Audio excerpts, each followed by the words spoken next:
Gurupyo Namaha. Welcome to your Divine Prayers channel. Learn chanting Sanskrit sloka with ease. The link for the previous parts is given in the description box. Today we will chant Sita Rama Stotra. This sacred Sita Rama Stotra is a divine composition by Hanumanji, glorifying the divine virtues and love of Bhagwan Ram and Mother Sita. It beautifully encapsulates the divine couple's noble lineage, divine beauty, and virtues, illustrating their grace and magnificency. शरणागत गोप्तारं प्रणिपाद प्रसादिकां कालमेघनिभं रामं कार्तस्वरसमप्रभाम् शरणागत गोप्तारं प्रणिपाद प्रसादिकां कालमेघनिभं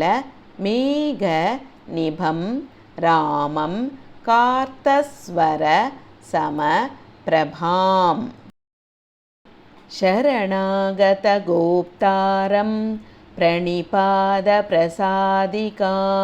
कालमेघनिभं रामं कार्तस्वरसमप्रभाम् दिव्यसिंहासनासीनं दिव्यश्रग्वस्त्रभूषणाम् अनुक्षणं कटाक्षाभ्याम् अन्योन्ये क्षणकाञ्चिनौ दिव्यसिंहासनासीनं दिव्यश्रग्वस्त्रभूषणाम् अनुक्षणं कटाक्षाभ्याम् अन्योन्ये क्षणकाञ्चिनौ दिव्यसिंहासनासीनं दिव्यश्रग्वस्त्रभूषणाम् अनुक्षणं कटाक्षाभ्याम् अन्योन्ये शनकाञ्चिनौ अन्योन्य सदृशाकारौ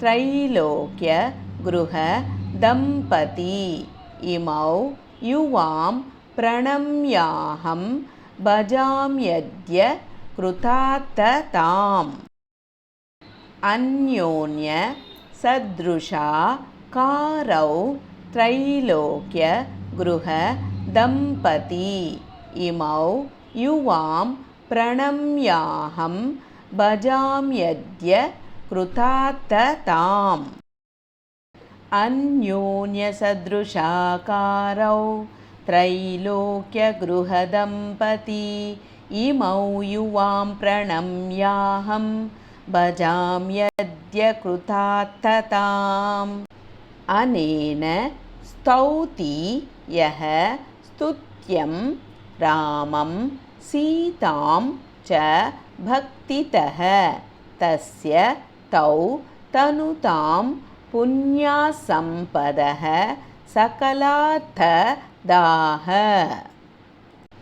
अनेन स्तौति यः स्तुत्यं रामं सीतां च भक्तितः तस्य तौ तनुतां पुण्यासम्पदः सकलार्थदाः अनेन स्तौति यः स्तुत्यं रामं सीतां च भक्तितः तस्य तौ तनुतां पुण्यासम्पदः सकलार्थदाः एवं श्रीरामचन्द्रस्य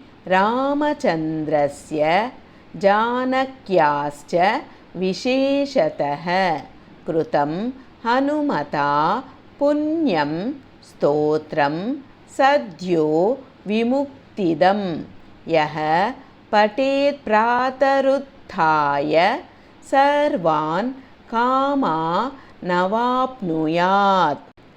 एवं श्रीरामचन्द्रस्य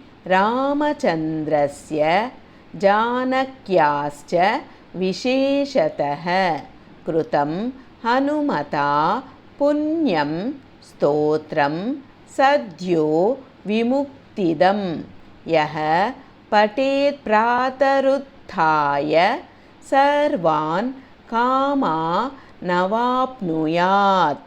एवं श्रीरामचन्द्रस्य जानक्याश्च विशेषतः कृतं हनुमता पुण्यं स्तोत्रं सद्यो विमुक्तिदं यः पठेत् प्रातरुत्थाय सर्वान् कामानवाप्नुयात्।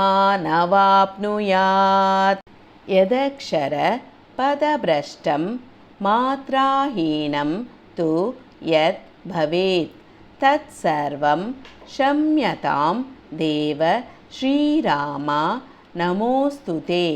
विसर्गबिन्दुमात्राणि पदपादाक्षराणि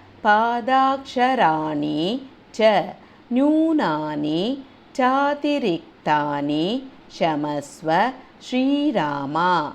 अन्यथा शरणं नास्ति त्वमेव शरणं मम।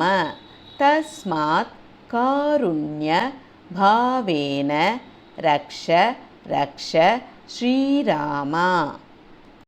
यदक्षरपदभ्रष्टं मात्राहीनं तु यद्भवेत् तत्सर्वं क्षम्यतां देव श्रीराम नमोऽस्तु ते। विसर्गबिन्दुमात्राणि पदपादाक्षराणि च न्यूनानि चातिरिक्तानि क्षमस्व श्रीराम। अन्यथा शरणं नास्ति त्वमेव शरणं मम। तस्मात् कारुण्यभावेन रक्ष रक्ष Shriram. Let's chant together Hare Krishna Mahamantra 3 times for the welfare of all living beings. Hare Krishna Krishna Krishna Hare Hare, Hare Rama Rama Rama Hare Hare, Hare Krishna Krishna Krishna Hare Hare, Hare Rama Rama Rama Hare Hare, Hare Krishna Krishna Krishna Hare Hare, Hare Rama Rama Rama Hare Hare. Hope you could follow along with me in chanting this sloka. More in queue. If you enjoyed this video, please like, share and click on the bell icon to subscribe and show your support.